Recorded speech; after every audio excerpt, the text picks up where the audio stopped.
Welcome, race fans, to another edition of American Dirt Track Racing on home video cassette tape. I'm Johnny Jstrawser for Jstrawser Video Productions. Joining me here once again in the tower at the Port Royal Speedway, Bill Satzler.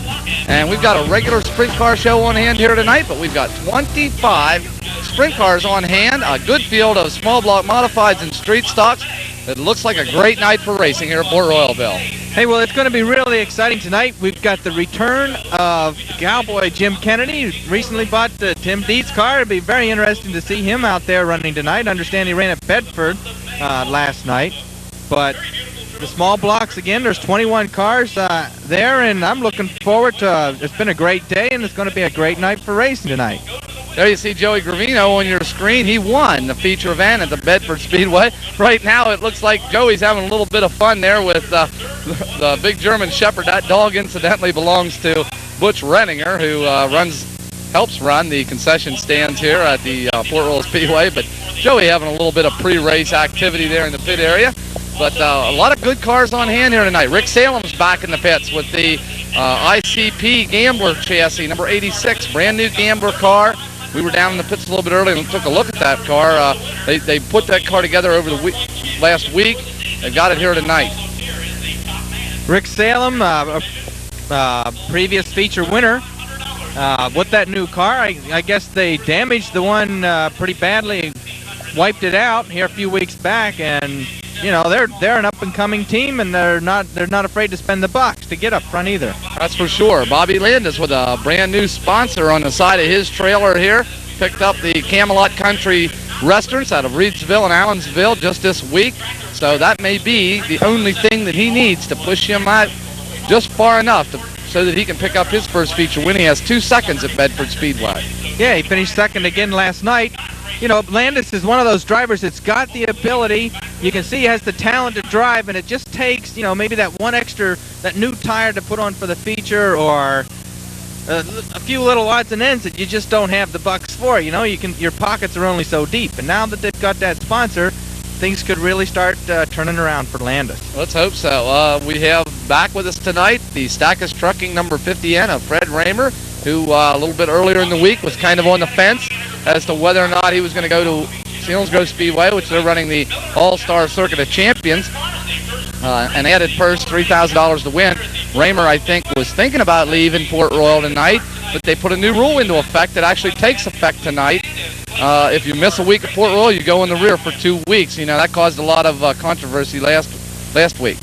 Well, let's see what happens here tonight with all these new drivers here, and get ready to go for some green flag racing. Okay, we'll be back with the first green flag.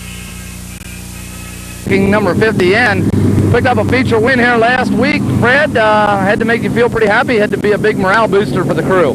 Yeah, we were glad to finally win one, you know. But the idea tonight is to win again. It didn't come easy, that's for sure. Looked like it took about everything you had to get around Todd Schaefer in that car. Yes. Yeah, he was running real good, you know. We went in there hard the last lap. You know, me and him come together. That wasn't the idea of the deal, but it's the way it turned out. You know, it's happened to me a lot of times. Well, you never know. Next week it can be the other way around, right? Yeah, it's happened already, so. I know Todd from racing go-karts over the years, and he's a pretty aggressive young driver himself, so I'm sure he understood the situation, and, you know, hopefully he'll get his first win, too. Yeah, I hope he does, you know. He runs real hard. It's just one of them things. Was that your first sprint car win here last week, last Saturday night, Freddie? Yeah, I had some in URC, but no real sprint car wins. I thought it was your first open sprint car win. Well, listen, we want to congratulate you and Mike Ely. I know he's your crew chief. You guys certainly are going to be a threat here, I think, in the 1987 season at Port Royal. You have to be pretty happy about this new point deal they came out with. Yeah, that makes it definitely worth coming, and I hope they get more cars and more people, because it's good racing here. That's for sure. I know we were at the Bedford Speedway last night, and they're trying to get their sprint car program going. They had 15 cars up there, but maybe some night when nothing's cooking at the Grove, we could see you up at Bedford.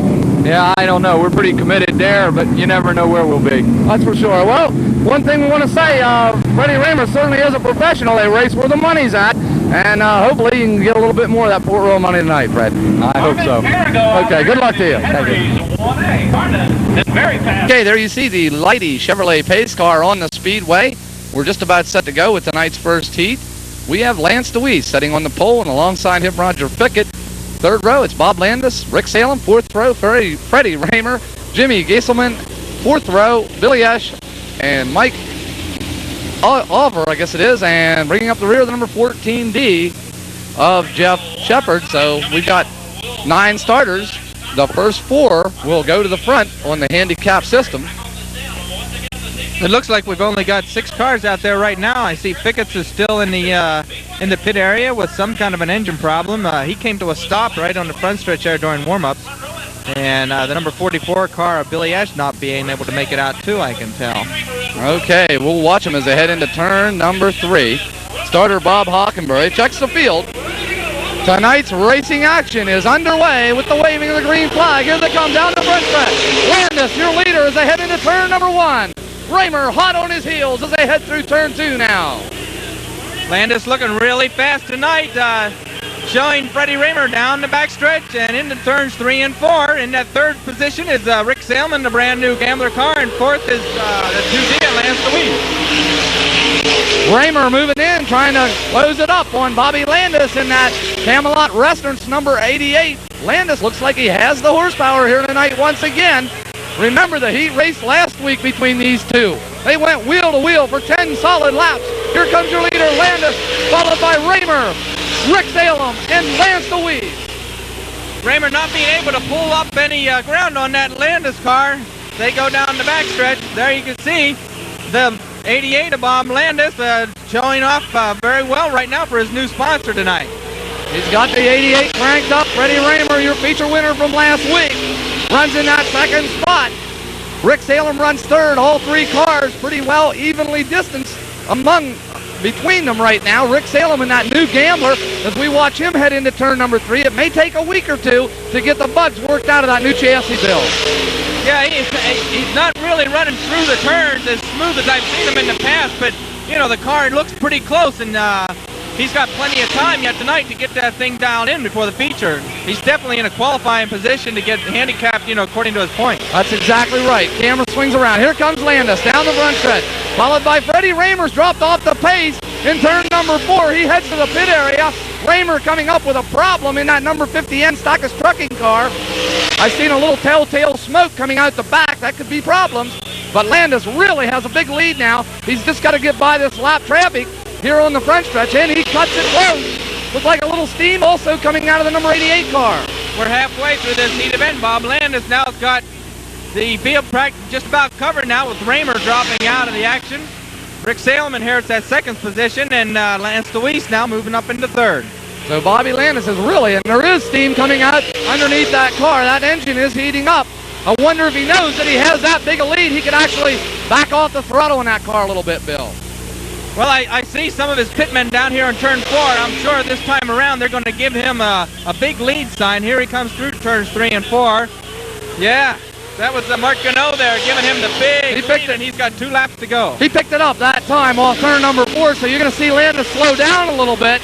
No problem, though. He's got a big lead. He can ride it out. There we're watching Rick Salem, who runs second, a straightaway behind Landis. And they've had a heating up problem on that car. They did last night. It blew a head gasket. Let's hope they can get it fixed for tonight's action as he takes the white flag. 1 lap to go on the Camelot Country Restaurant Special, 88 of Bobby Landis heading down the backstretch. Very good showing for him tonight. Jeff Shepard off the pace in the number 14D. Here comes the checkered flag for Bobby Landis. He'll pick up the win in the first heat race. Rick Salem will finish second in the ICP number 86, followed by Lance DeWeese in the number 2D. Then we had Jeff Shepard, I believe, in the number 140, finishing 4th, and rounding out the field, finishing in that 5th spot, the number 6 of Mike Aver. So Mike rounding out the field here. Landis throwing down a quick 10 laps. Would have been interesting to have a stopwatch on him earlier in the event when he had Raymer in his rearview mirror, so to speak. But that engine is definitely overheating. We saw the steam coming out the overflow. Yeah, could be a lot of mud on that radiator. You know, the track's real heavy yet, you know, early on in this first heat. Let's hope it's nothing major, and he can get this heating problem straightened out for the feature, because he definitely looks strong. Okay, and we'll be back with the next qualifying heat race. I believe it'll be the first qualifying heat for the small block modified division.